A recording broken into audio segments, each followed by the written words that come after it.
자, 오늘은 어버이 주일입니다. 어버이 주일이에요.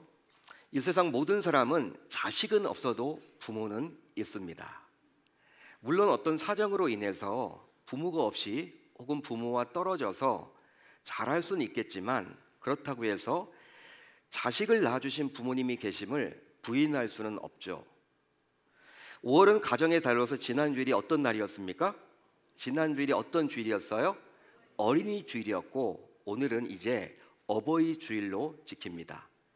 이렇게나마 우리가 기념해서 지키려고 하는 것은 다른 이유가 있는 것이 아니라, 예수를 믿는 신자임에도 불구하고 평소 부모 노릇과 자식 노릇을 제대로 하지 못하기 때문에 이렇게 이때라도 우리가 좀 지키자라고 해서 지키는 겁니다.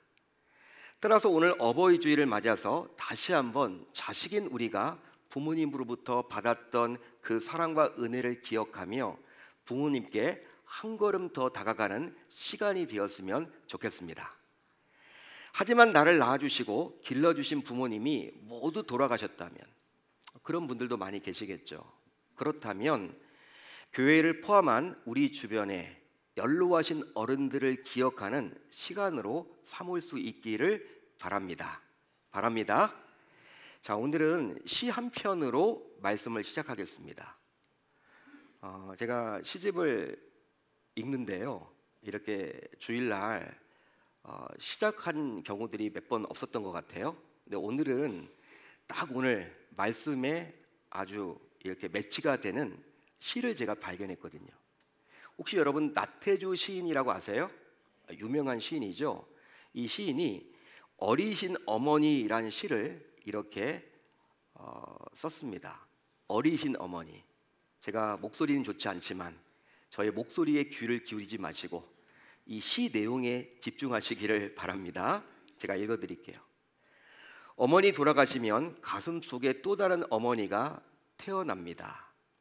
상가에 와서 어떤 시인이 위로해주고 간 말이다. 어머니 살아계실 때 잘해드리지 못해 죄송해요. 부디 제 마음속에 다시 태어나 어리신 어머니로 자라주세요. 저와 함께 웃고 얘기하고 먼 나라 여행도 다니고 그래 주세요. 여러분 어떻습니까? 시인의 마음이 좀 묻어나시나요? 이 시를 보면 시인 자신이 어머니를 먼저 보낸 것 같아요. 어머니를 먼저 보냈습니다. 떠나보낸 거죠. 자, 그리고 나서 어머니를 몹시 그리워하는 마음을 시로 잘 담아서 표현해주고 있습니다. 이 시에 나타난 시인의 마음이 바로 이 시간 말씀을 듣는 자식된 우리의 마음과 별반 다르지 않다라고 저는 생각을 해봅니다. 따라서 저 역시 잘하고 있지는 못하지만 이 자리에 자식들이 있다면, 자녀들이 있다면 부모님이 돌아가시기 전 생존에 계실 때 사랑과 감사를 잘 표현해 주시기를 바랍니다. 말씀을 준비하는데요, 참 이 어버이 주일날 설교하는 게 목회자로서 가장 힘든 설교인 것 같아요. 지난주도 힘들었는데 이번 주는 더 힘들었습니다. 왜? 제가 그렇게 살지 못하다 보니까 여러분 부대끼는 거 있죠? 어떻게 말씀을 전해야 하는가? 하나님은 분명히 부모 공경에 대해서 말씀을 하고 있는데 어떻게 나는 그렇게 살지도 못하는데 내가 어떻게 말씀을 전할 수 있을까? 참 하나님 앞에 회개하기도 하고, 여러분 말씀과 씨름했던 한 주였습니다. 아마 이런 마음을 가지고 여러분들도 오늘 이 예배에 참석하셨을 텐데, 자식들이 있다면 다시 한번 이 말씀을 통해서 또 하나님께서 우리에게 베풀어 주시는 그 은혜가 있으리라 저는 확신하고요, 이 말씀을 통해서 도전받고 위로받고 또 우리가 다시 한번 시도하는 저와 여러분들이 다 되었으면 좋겠습니다. 여러분, 우리는 살면서 이런저런 고민을 참으로 많이들 해요. 여러분, 고민을 합니까 안 합니까? 여러분, 수시로 많이 하죠. 그런데 사소한 고민들도 있습니다. 예를 들어 볼까요? 점심에 뭘 먹으면 좋을까? 중국집에 갔는데 짬뽕을 먹을까? 짜장을 먹을까? 여러분, 이러한 사소한 고민으로부터 취업, 이직, 결혼처럼 다소 무거운 고민을 하기도 해요. 물론 우리 인간은 고민을 안 하고 살면 좋겠다라고 여깁니다. 하지만 고민하면서 실제 성장하기도 하고 또 의미 있는 삶을 발견하기도 합니다. 따라서 고민하는 것은 때로는 힘들기도 해요. 어렵기도 합니다. 부담이 되기도 하고 불편하기도 하지만 기나긴 삶의 여정에서 볼 때 일종의 자극제가 되기도 한다는 거예요. 자, 그런데 오늘 말씀 12절 안으로 들어가 보세요. 12절을 보시면요, 시편 기자 역시 깊은 고민을 하고 있습니다. 깊은 고민을 하고 있어요. 자, 12절을 우리가 한번 천천히 같이 읽어봅니다. 시작. 내게 주신 모든 은혜를 내가 여호와께 무엇으로 보답할까? 무엇으로 보답할까? 오늘 말씀의 제목이죠. 시편 기자는요, 자신이 어떤 은혜를 체험했는데 그 은혜를 어떻게 갚으면 좋을지 고민하고 있어요. 그렇습니다. 시편 기자는 자신이 받은 은혜에 대해서 고민하고 있습니다. 바로 하나님으로부터 은혜를 받았기 때문이죠. 하나님으로부터 은혜를 받았기 때문에 내가 그 은혜를 어떻게 갚으면 좋을지 고민한다라는 거예요. 자, 그렇다면 여기서 시편 기자가 말하고 있는 은혜란 과연 어떤 의미가 담겨져 있는 것일까요? 여러분, 은혜가 무엇입니까? 우리가 교회에서 은혜 받았다. 교회에서 여러분, 우리가 은혜라는 말을 참 많이 사용하고 있지 않습니까? 오늘 찬양도 은혜라는 찬양곡 우리가 했잖아요. 이 은혜는 과연 뭘까요? 은혜란 다른 게 아니라 자신의 힘으로는 도저히 누릴 수 없는 결과를 말합니다. 한마디로 은혜는 불가항력적 결과를 말하죠. 즉, 은혜는 내가 노력하거나 내가 무언가를 시도해서 얻는 것이 아니라 자신의 힘으로는 죽었다가 깨어나더라도 도저히 할 수 없는 것을 말하는 거예요. 따라서 은혜를 쉬운 말로 표현하면 거저받은 호의입니다. 거저받은 호의다. 실제로 시편 기자는 친구도 스승도 아닌 전지전능하신 하나님으로부터 은혜를 입었어요. 자, 그러다 보니까 고민을 할 수밖에 없는 거죠. 왜 그러느냐? 여러분, 친구로부터 은혜를 입었다면 어떻게 하면 됩니까? 어떻게 그 은혜를 갚으면 좋을까요? 친구로부터 은혜를 입었으면요, 그냥 만난 식사 한 끼 대접하면 될 것 같아요. 그렇죠? 스승으로부터 은혜를 입었다. 어떻게 우리가 갚아나가면 될까요? 값진 선물을 사서 정성껏 포장해서 드리면 될 듯 싶습니다. 하지만 창조주 하나님으로부터 은혜를 받았으니, 전지전능하신 하나님으로부터 은혜를 입었으니 어떻게 그 은혜를 갚으면 좋을지 고민하고 또 고민하고 또 고민을 했던 것이죠. 자, 그렇다면 하나님께서 주신 은혜를 어떻게 보답하면 좋을까요? 혹시 여러분들도 하나님으로부터 받은 은혜가 있으신가요? 하나님으로부터 받은 은혜가 있습니까? 만약 받은 은혜가 있다면 여러분들은 어떤 방식으로 하나님께 은혜를 갚으셨습니까? 그러면 이 시편 기자는 스스로 고민해서 과연 답을 찾았을까요? 여러분, 시편 기자는 신자인 우리에게 이런 메시지를 전하려고 하는 거예요. 오늘 말씀에 나와 있는 시편 기자는요, 이 말씀을 통해서 우리에게 주고자 하는 교훈이 있습니다. 메시지가 있습니다. 그것은 바로 무엇이냐면, 신자인 우리 모두 은혜를 입었다면, 은혜를 받았다면 반드시 보답해야 함을 알려주려고 하는 거예요. 즉, 받은 은혜에 대해서 어떤 식으로 반응하는 것이 신자의 도리라는 사실을 우리에게 알려줍니다. 그러니까 은혜를 받았다면, 은혜를 입었다면 그걸 갚는 것이 신자의 도리임을 시편 기자는 우리에게 알려주고 있는 거예요. 자, 그런즉 시편 기자는 은혜에 대한 보답을 고민하고 있는 것이 아니라 당연히 보답을 해야 돼, 마땅해. 당연히 보답해야 돼. 그렇지만 어떤 식으로 보답하면 좋을지 스스로 고민하고 있는 거예요. 즉, 그 방법을 찾으려고 스스로에게 물어보고 있는 것입니다. 한마디로 어떤 의미가 있느냐? 내가 꼭 보답하고 싶은데, 내가 받은 은혜가 있기 때문에 그 은혜를 내가 꼭 보답해야 하는데 과연 어떤 방식으로 보답하면 좋을까? 지금 그 부분을 이야기해주고 있는 거예요. 그것 때문에 지금 고민하고 있는 것이죠. 자, 그렇다면 시편 기자는 하나님으로부터 과연 어떤 은혜를 입었을까요? 시편 기자는 하나님으로부터 어떤 은혜를 받았습니까? 바로 구원의 은혜입니다. 구원의 은혜입니다. 자, 오늘 말씀 13절을 볼까요? 우리 한번 같이 읽어봅니다. 시작. 내가 구원의 잔을 들고 여호와의 이름을 부르며. 내가 구원의 잔을 들고 여호와의 이름을 부르며 라고 나오죠. 구원. 여러분, 구원은 무엇입니까? 구원은요, 자신의 노력으로는 꿈도 꿀 수 없는 거예요. 실제로 오늘 말씀 8절을 잘 보세요. 여러분들이 가지고 있는 성경 8절을 보십시오. 8절을 보시면 시편 기자는 주께서 내 영혼을 사망에서 건지셨다라고 솔직하게 고백합니다. 따라서 내 영혼이 지옥의 권세에서 벗어나서 구원받는 것이 하나님께서 주신 아주 특별한 은혜 중의 은혜입니다. 여러분 믿으시면 아멘, 동의하시면 아멘.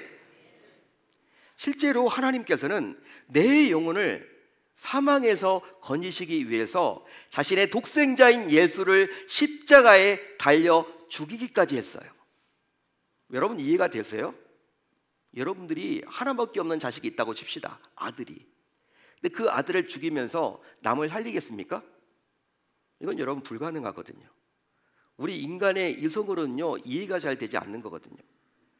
그런데 창조주 하나님께서 자신의 하나밖에 없는 아들 독생자 예수 그리스도를 나를 살리고자, 나를 구하고자, 나를 사망의 권세에서 승리케도록 구원시키고자 어떻게 했습니까? 아들 예수를 십자가에 못 박여 죽였다라는 거예요. 따라서 이것은 감히 상상할 수 없는 은혜라 할 수 있는 것이죠. 상상이 안 되는 은혜입니다. 가늠할 수 없는 은혜입니다. 그런즉 이 은혜를 아는 자라면 이 은혜에 보답하기 위해서 고민하게 되겠죠. 고민할 수밖에 없겠죠. 그러기에 이처럼 받은 은혜에 보답하지 않고는 견딜 수가 없기에 어떤 시기로든지 갚으려고 몸부림을 칠 수밖에 없습니다. 한마디로 내가 구원의 은혜를 입었는데 어떤 식으로, 어떤 방식으로 하나님께 보답하면 좋을까 고민하게 되겠죠. 그러면 시편 기자가 은혜를 갚으려는 대상은 과연 누구일까요? 여러분, 시편 기자가 지금 은혜를 갚으려고 하는 대상은 누구입니까? 이 질문에 답을 하기 위해서는 그렇다면 시편 기자는 누구로부터 은혜를 입은 거예요? 누구로부터 은혜를 받았습니까? 하나님이죠. 하나님입니다. 따라서 그 받은 은혜를 다른 대상에게 보답하면 안 되는 거예요. 자, 그래서일까요? 오늘 말씀 13절 하반절을 보십시오. 13절 하반절을 보면 여호와의 이름을 부르며 라고 기록을 해주고 있죠. 이렇게 기록을 해주면서 그는 자신이 받은 은혜를 보답해야 할 대상을 분명하게 해주고 있습니다. 그게 바로 누구입니까? 내게 은혜를 베푸신 그분은 바로 하나님이라는 거예요. 내가 그 하나님께 은혜를 갚겠다라고 시편 기자는 고백합니다. 자, 그렇다면 이제 한 가지 더 생각을 해봅시다. 한 가지 더 생각을 해봐요. 시편 기자는 받은 은혜를 어떤 식으로 이제 보답하려고 합니까? 하나님으로부터 받은 그 은혜를 어떻게 보답하겠다라고 이야기합니까? 이 질문에 대한 답을 하려면 14절을 보면 알 수가 있어요. 14절에 나옵니다. 우리 14절을 한번 천천히 같이 한번 읽어봅니다. 시작. 여호와의 모든 백성 앞에서 나는 나의 서원을 여호와께 갚으리로다. 아멘. 시편 기자는 자신이 하나님께 기도한 대로, 서원 기도한 대로, 즉 입술로 약속한 대로 평생 행동하는 신자로서 살아가기로 결단했습니다. 더욱이 그는 누구 앞에서 은혜를 갚겠다고 했어요? 누구 앞에서? 모든 백성 앞에서 은혜를 갚겠다고 했기에 이런 은혜를 보답하는 것을 보는 타인들도 자신처럼 하나님의 은혜에 보답하도록 선한 역할을 하겠다라고 말을 해주고 있는 거예요. 즉 시편 기자는 타인들도 닮을 수 있는 롤 모델이 되어 보겠다라고 말을 해주고 있는 것이죠. 내가 하나님으로부터 은혜를 받았어요. 다른 사람들 앞에서 그 은혜를 하나님 앞에 갚아요. 그 사람들도 보고 도전을 받을 거 아닙니까? 아, 나도 한번 그렇게 해봐야겠다. 나도 받은 은혜가 있는데. 여러분, 이 역할을 내가 하겠다라고 시편 기자가 지금 말을 해주고 있는 것이죠. 롤 모델이 되어보겠다. 그렇습니다. 시편 기자는 하나님께서 베풀어 주신 놀라운 구원의 은혜, 그 구원받은 은혜에 대한 감격을 평생 보답하겠다는 신앙적 태도, 그 신앙적 태도를 지키겠다는 솔직한 신앙 고백을 오늘 말씀에서 해주고 있습니다. 할렐루야, 할렐루야. 사랑하는 성도 여러분, 이 시간 예배를 드리는 신자인 우리 모두 은혜를 받은 자라고 감히 말할 수 있습니다. 은혜를 받은 자라고 감히 말할 수 있어요. 자, 그렇다면 여러분들은 받은 은혜를 주로 어떻게 보답하고 살아갑니까? 시편 기자는 다음과 같이 말을 하고 있죠. 여러분 잠깐 집중을 해 주십시오. 이렇게 시편 기자는 지금 고백을 합니다. 내가 모든 백성 앞에서 하나님께 받은 은혜를 갚겠다라고 말을 해주고 있어요. 내가 모든 백성들 앞에서 하나님으로부터 받았던 그 은혜를 갚겠다. 그렇다면 시편 기자와 마찬가지로 나는 다른 사람들이 보는 앞에서 내가 받은 은혜를 어떻게 갚고 있습니까? 아니, 다른 사람이 아니고 가족들이 보는 앞에서 어떻게 갚아 나가고 있습니까? 즉, 내가 받은 은혜를 부모, 배우자, 자녀들, 형제들 앞에서 어떻게 보답하고 있습니까? 그 결과 우리 부모, 배우자, 자녀들은, 형제들은 내가 은혜 받은 자라고 얼마나 인정하고 있습니까? 과연 우리 가족 몇 사람이나 내가 은혜 받은 자라고 인정하고 있을까요? 내가 은혜 받은 자라고 인정해 주는 분들이 과연 몇 분이나 됩니까? 여러분, 오늘은 어버이 주일이에요. 어버이 주일입니다. 자, 그렇다면 예수님을 믿는 신자로서, 정말 하나님의 은혜를 받은 자로서 우리는 부모님께 어떻게 은혜를 갚으면 좋을까요? 부모님 역시 신자인 우리가 하나님께 은혜를 보답해야 마땅하듯이 은혜를 반드시 갚아야 할 대상입니다. 그 이유는 바로 우리가 받는 구원의 은혜가 불가항력이듯이 부모님께서 베풀어 주신 은혜 역시 불가항력이기 때문입니다. 여러분 믿으시면 아멘, 동의가 되시면 아멘. 실제로 우리가 구원을 선택한 것이 아니잖아요. 우리가 구원을 선택한 것이 아니잖아요. 어떤 분들은요, 착각하는 분들이 있어요. 내가 교회 다닌다는 거예요. 내가 예수님을 믿는다라는 거예요. 내가 믿기 때문에 구원받는다, 이런 논리로 가는데 이건 여러분 성경을 잘못 이해하고 있는 거죠. 성경을 보십시오. 여러분, 그분이 나에게 은혜를 주신 거예요. 믿어지도록 은혜를 주신 겁니다. 내가 믿는 것이 아니라 내가 믿어지도록 은혜를 베풀어 주신 거예요. 성경 66권이 믿어지십니까? 성경 66권이 하나님의 말씀임을 여러분들이 인정하고 계십니까? 하나님이 말씀으로 창조를 하셨다, 그게 믿어지세요? 예수님이 물 위를 건너가셨다, 그게 믿어지십니까? 홍해가 갈라졌다, 그게 말이 됩니까? 여러분, 그게 믿어지십니까? 오병이어 사건이 믿어지세요, 여러분? 이성을 가지고 있는 우리가 우리의 의지만으로 믿을 수가 없어요. 이게 믿어진다면 하나님이 우리로 하여금 믿어지도록 해주신 거예요. 눈에 보이지 않는 그 하나님이 나를 위해서 아들 예수 그리스도를 십자가에 못 박아 죽였다라는 것이 그 2000년의 간격이 있지만 나의 사건으로 믿어진다면 이건 하나님의 은혜로 우리에게 믿어지도록 해주신 것이죠. 따라서 여러분, 구원은요, 내가 선택한 것이 아니에요. 우리가 선택한 것이 아닌 하나님께서 은혜로 부어 주셨듯이 부모님 역시 마찬가지 아닙니까? 여러분, 내가 부모를 선택한 게 아니잖아요. 그렇죠? 태어나니까 우리 부모님이 되신 거예요. 예? 부모님 역시 우리가 선택하지 않았지만 그 부모님은요, 우리에게 끊임없이 은혜를 베풀어 주십니다. 실제 이 세상에 나가보세요. 나가보면요, 기브 앤 테이크예요. 주는 게 있어야지 받습니다. 세상의 여러분 원리는 주고받는 거예요. 주는 게 있을 때 받습니다. 여러분들이 직장에서 일도 안 하는데 직장에서 월급을 받습니까? 이건 말이 안 되는 거예요. 열심히 일을 해야지만 줄 때 받는 거예요. 세상의 모든 원리는 다 그렇습니다. 하지만 우리에게 거저 구원을 베풀어 주신 하나님이나 우리에게 거저 사랑을 베풀어 주신 부모님 모두 우리가 드린 뭔가에 대한 대가로 은혜를 베풀어 주시지 않았다라는 거예요. 그러기에 하나님께서 베풀어 주신 은혜가 소중하다면 부모님께서 베풀어 주신 은혜 역시 이 땅에서 그 어떤 것과도 비교할 수 없는 최고의 은혜라 감히 말할 수 있습니다.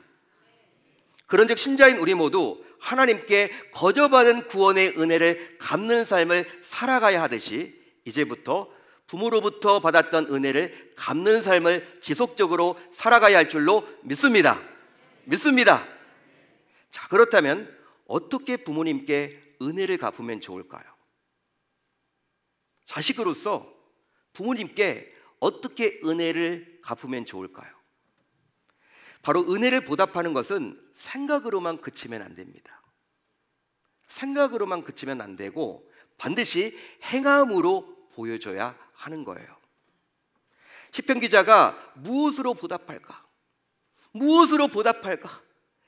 뭘로 보답할까라고 고백을 하고 있듯이 우리 역시 부모님으로부터 받았던 은혜를 어떻게 갚을지 계속 고민하셔야만 하는 거예요.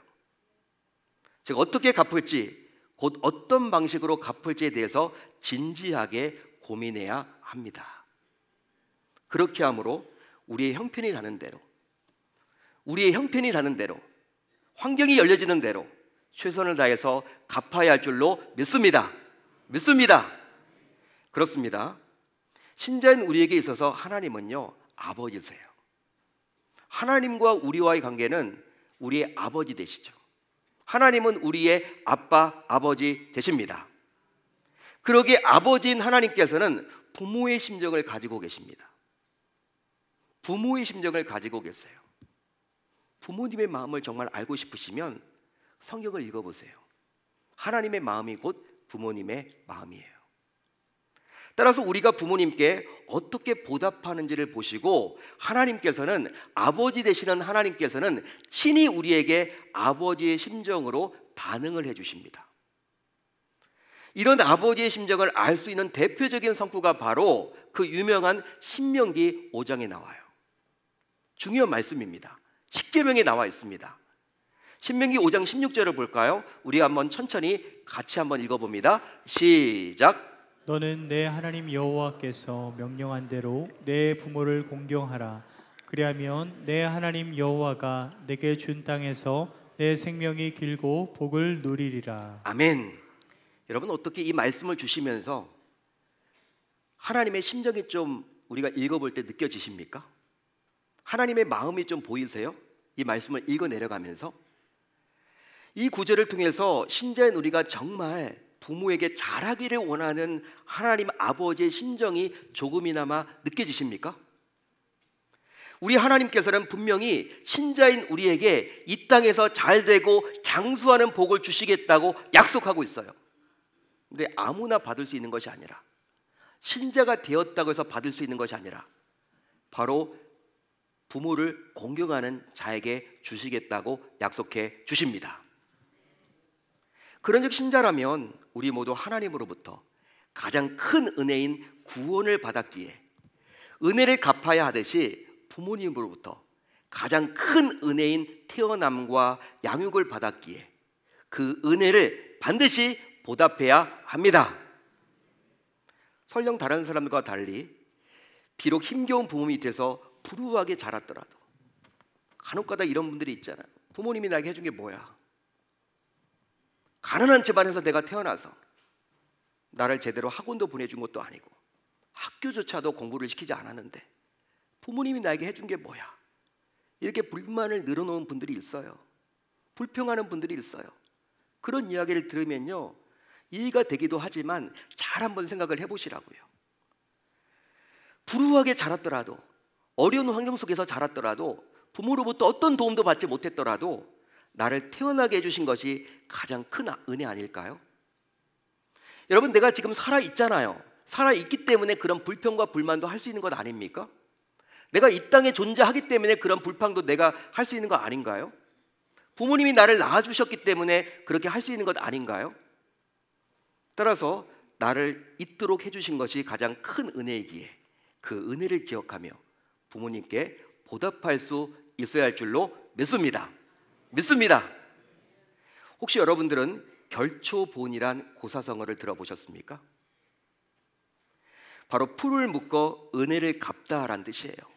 풀을 묶어서 은혜를 갚다. 어떤 의미가 담겨져 있냐면 죽어서도 은혜를 잊지 않고 갚겠다.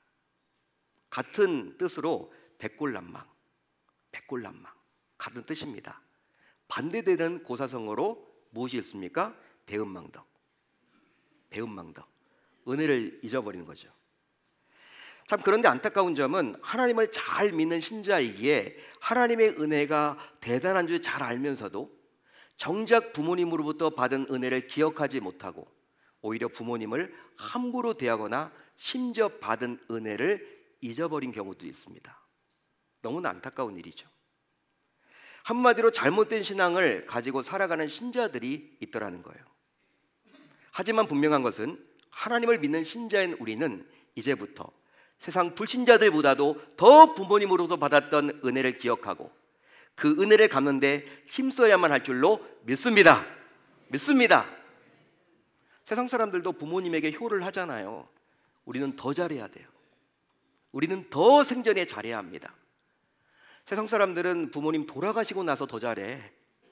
근데 우리는 여러분 그렇게 해서는 안 되고 살아 계실 때 하셔야만 합니다. 자, 그렇다면 신자인 우리가 사랑하는 부모님에게 갚을 수 있는 최고의 선물은 과연 무엇일까요? 여행을 보내드리는 겁니까? 용돈을 드리는 것일까요?